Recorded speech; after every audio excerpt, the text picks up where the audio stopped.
Good morning, Ram Ram, જય દ્વારકાધીશ. બધા મિત્રોને સ્વાગત છે પૈકીના વ્લોગમાં. સવારના 7:30 વાગી ગયા. ધોખેથી રખોલેથી આવી અને સીધું આપણે આ વાયુમાં પાણી ઘણું સડી ગયું. તરી બુડી ગઈ એટલે હવે ઉસું સડતું નથી. એટલે મેં કીધું પાણી આપણે ફેલ જાય છે. એટલે આજે વડી 5ની મોટર રાખી ચાલુ કરી, પણ લાઇટ રહેતી નથી. લાઇટ નથી રહેતી એના કારણે પાણી સડી ગયું. નકર રાજજીભાઈની વાયુમાં પાણી થઈ રહેત ને તો પાછી જીણકી મોટર આપણે આમાં ઉતાર દેત. હજી રાજજીભાઈની વાયુમાં ખૂટ્યું નથી ને આમાં ઘણું બધું સડી ગયું. જો એટલે બંધ થોડોક ઉલારો કાઢી લે ને તો પાછું વળી આગો થયા રાખે. 4 વાર લાઇટ વહી ગઈ, હજી એક કટકો કાઢ્યો નથી. બોલો, એ આગળ રહે 8:30-9 વાગ્યા સુધી, પછી પૂરું હાની સુધીનું. મેં કીધું હવામાં થોડીક હાલી જાય ને તો પાણી પાછું ખોટું ફેલ ના જાય, આપણે આગો થયા રાખે. હવાના પોરમાં જો નીકળો કટકા પાથરી કઈ ચાલુ, પણ લાઇટ રહેતી નથી ને. આ નીકળો જીણકી મોટર હાલે, રેન્ટ પેપરી 2 મોટર હાલે. ઓછા પાણી વગર વરસાદી 2 મોટર હાલે. એનું કારણ છે લાઇટ જ નથી રહેતી. તો બનનારા જો વિડીયોમાં હું ને મોટર ચાલુ કરીને જા ખીરાવી લઉં, પછી આપણે કન્ટિન્યુ કરી બ્લોગ. બાપુ કંટાળીને આવતા રહ્યા. આથી ધોખો ઠાવકો ને ધોખે, આથી ધોખો ઠાવકો વેલા ઉઠીને પાય લે. આપણી મોર લાઈટ ચાલુ કર્યા નકર 8:30-9 વાગ્યા સુધી તો હોય. અને એક પાસે સાટા ને ઈયા બગાવે. અમે હાંજમાં કાલ હતા અને સવારમાં હોય, પછી પૂરું 9 વાગ્યા પછી એનું પૂરું. હા, દવા સાટે એવું કરી દે રગો. તો આથી ધોખે ઠાવ કોને પાણી હોય ત્યાં સુધી ઉપર નહીં. મસ્ત આ શર્ટ છોડાવ્યો લાગે, નવો બુસ્કોટ. નવો બુસ્કોટ મોટાનો લગભગ અહીંથી આવી ગયો. આ બગલા સર હીર મરી નહીં હોય હજી, પરબારી ના મરે. હજી 2 દિવસ લાગીએ હીરને મરતા. ખાહે પછી હમું નહીં રહીએ, પછી વધારે મજા નહીં રહીએ, પછી મરી. હાલો હાલો ક્યાં હીરાવી લીધું, ભીરાવી લીધું. બાપુ ધોખાવાળી ઉલારો કાઢવા આવ્યા ગયા. લાઇટ પણ આવી નહીં, હવે લગભગ ના આવે. સંદીપભાઈ બીજું ખેતર છે ને કટકી કહેવાય, આપણે ખારાવાડીની બાજુમાં. આપણે ખારાવાડી વાર મૂકી દીધી, વાવતા નથી ભાગવાળું ખારાવાળું. ભગવાનની હુજાડ્યું, હું હુજાડ્યું મૂકી દીધી. 8-9 વર્ષ વાયું. પણ તકલીફ એ પડે કે માંડવીની સિઝન જે ચાલુ થાય ને તો માણસો જડે નહીં, મજૂર ક્યાંય જડે નહીં. એટલે પછી સારું પીતમાં થાય મોડું, એટલે પછી વાર મૂકી દીધું. અને આ દિનેશભાઈ ભાગમાં રાખ્યો 6 વીઘા અને 3 વીઘા જેવી જો 39 નંબરમાં પડી વાવી દીધી ની ઓરવીને. દિનેશભાઈ ભાગમાં વાવ્યું અહીંયા. આમ તો નજીક જ છે ઓલા મકાન આપણા નારિયેરી વાળા. આ સંદીપભાઈના નારિયેરી વાળા. હે લાભાઈ વકીલો હાકે ને આવ્યો ટાઈમ કાઢવા. આ દિનેશભાઈની માંડવી જોવાઈ જાય, સારી ઉગી ગઈ. આપણે ધોખાથી વહેલી વાવેલ છે. ધોખામાં ટૂંકમાં પલાળવું ચાલુ કર્યું છે. પલાળવાનું કરવું નહીં, એનું વાવેતર હાલ છે. 20ની જારી 39 નંબર માંડવી નમી છે, વાંધો નથી. હાલો તો આપણે વકીલો હાકવું ને. આ સંદીપભાઈની કટકી બધું વાવણું આપણે જ કરાવે છે. આ સંદીપભાઈને 22 વીઘા, 3 વીઘા અહીંયા ખૂણો, 35 વીઘા જેવું વાવેતર મીસ કર્યો સંદીપભાઈનું. એટલે જ સંદીપભાઈ મને કામ આવે. જોકે એટલે જ આવ્યો હતો, રોગા કોઈ આવતા નથી. આ બધી છે ને ઢાલું છે એની, આખું વર આવે છે ને એવું રહે. હવે પાછી જો ઢાલ ચડાવી વખેડવાની નવો હતો ને એટલે હું ભાગમાં લીધા લે, પણ વકીલું નહીં હું કોઈ હાંકવાનું, બીજું કંઈ નહીં. સંદીપભાઈને આ સંદીપભાઈના ભાગ્યા. આ કારુભાઈની માંડવી આપણા ભેગી વાવલ હતી. કેટલામાં 4 પાણી કાઢ્યા ને, 2 પાણી કાઢીને વાવી હતી. તરાવેથી પાણી આવે, હવે સીધું કે તરાવમાં થઈ રહ્યું. અને 2 વીઘા પછી મળ્યા. લઈ લે જમાવટ 30ની જારીએ. હેવા તાર 5 કાઢ્યા તો એવડી નહીં. હા પાણી જરાક પડે ને તો જ માંડવીને પાણી કરે. એને તો એવડામાં પલરી રહે પાછી. આમાં જોય માંડે એટલે બધી ભટકી જાય. ભટકી જ જાય ને યાર. વેલી ત્યાં વાવ વા ઓલું દગાઈમાં મંદિર પર. પાણી ફૂટે ને પાણી બે રાખે. હાલો થાકી કરી નાખો. કર નાખી. જોઈ લો કારુભાઈની માંડવી દેશી 11 નંબર હો. છે જમાવટ એકવાર હાથી આવી આનાથી જો કે બળદું છે એટલે વાંધો ના આવે. બળદુંથી હાંકતા હોય અને ફૂલણા હા હે આપણા જીવન નથી કારણ કે એટલી બધી એને તાણ નથી પડી. આપણે તાણના ફૂલ ઉગડ્યા હું કંઈ બીજું નથી. અને ગ્રોથ થઈ ગયો ને ફૂલ રહી ગયા ટૂંકમાં ઓછા હવે ચાલુ રહે ફૂલ. જો વાહામાં ઉગડા રાખીએ અને બધા ફૂલ્યા બેસવા માંડે જો આ રહ્યા. એટલો ફેર પડે પાણીને. આપણે જે ફૂયાની શરૂઆત ક્યાંક થઈ કારણ કે જમીનમાં ભેજ ન મળે ને આવું કંઈક છે ભાઈ. ઉનિકોરા સંદીપભાઈનો છે પણ પલો ઘણો થઈ ગયો.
હા મારી સંદીપભાઈની હા મોસમ તોડી નાખી હેડું આવી ગયું ભાઈ હેરખું હાલતું તો બીજા ઘેરમાં ત્યાં હેડું આવી ગયું આમ દોર કાઢી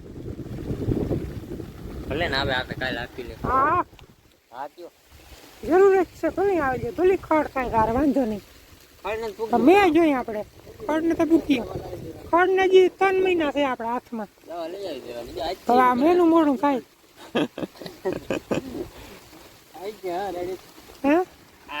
એટલાથી કઈ ના થાય કીધી થાય પણ મુહૂર્ત તો કાયમ થાય સવાર મુહૂર્ત થઈ ગયું.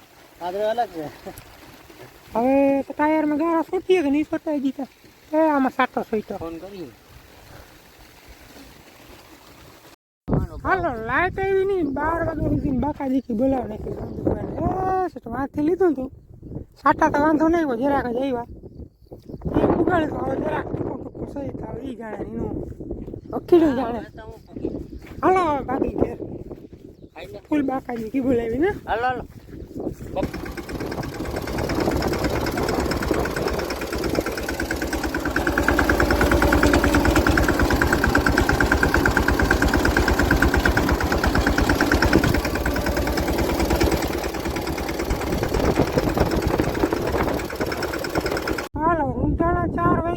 કાલનું વખેડું હતું ને અધૂરું બપોર પછી આજ પૂરું કરી દીધું હે નામી મસ્ત મજાનું હાલી ગયું.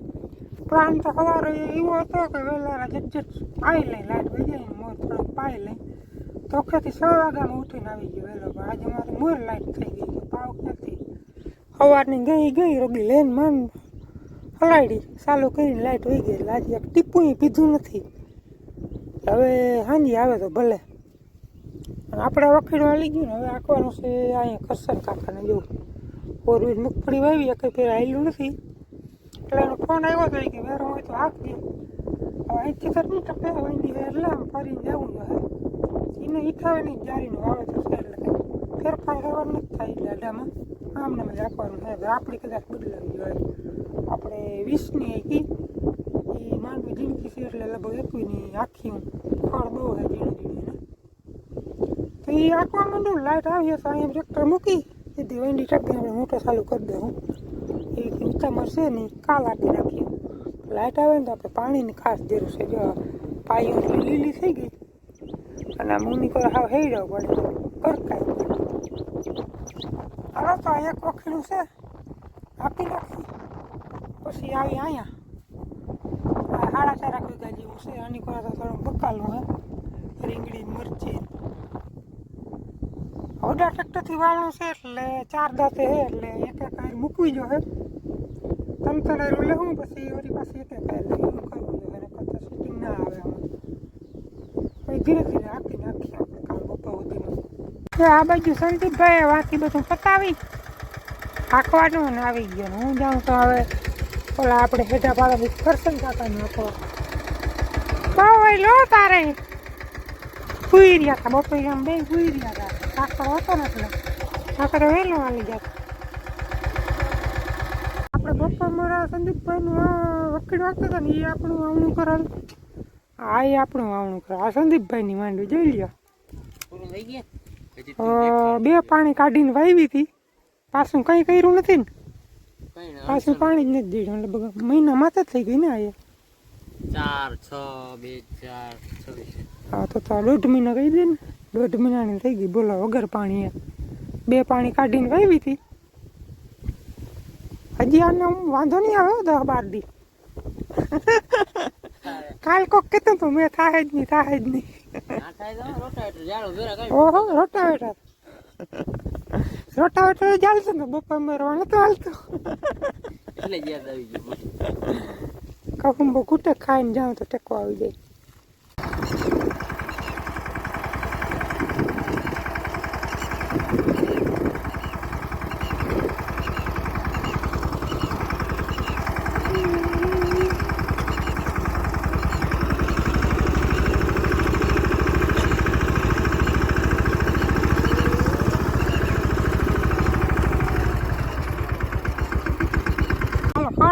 ત્યાં છે ને 3-4 ઉઠલું આપણે મારી છે કરશન કાકાના પડામાં મોટા ટ્રેક્ટરથી વાવણું છે ને જરાક વહેલામાં વાવણું કરેલ છે જે ટ્રેક્ટરનું ટાયર આવ્યું ને પાટલું જો હેઠું છે એટલે નિયમ એ રેમાની બેવામાં બહુ તકલીફ પડે આ હબાવ આવે ને થોડું જરા આડે નકર હા વધારે પડી જાય અને ખડે જોયું તમે જો ખડે ઘણું બધું છે કારણ કે એનો ટ્રકનો બિઝનેસ છે તાણા કંઈ થાય નહીં ખેતી કામ થોડુંક ખડ બર ને એ થઈ જાય વરસનું ટ્રકલ આવે હે અહીંયા જો હામદભાઈ છોકરો કિશનભાઈની શ્રદ્ધા ને રખડતા કીધું બેહો આમાં ફાવતું નથી બે ડેમેર આમ ક્યાં નાના બેન બેહાડ્યા જે મને ત્રાણું આવે છે ને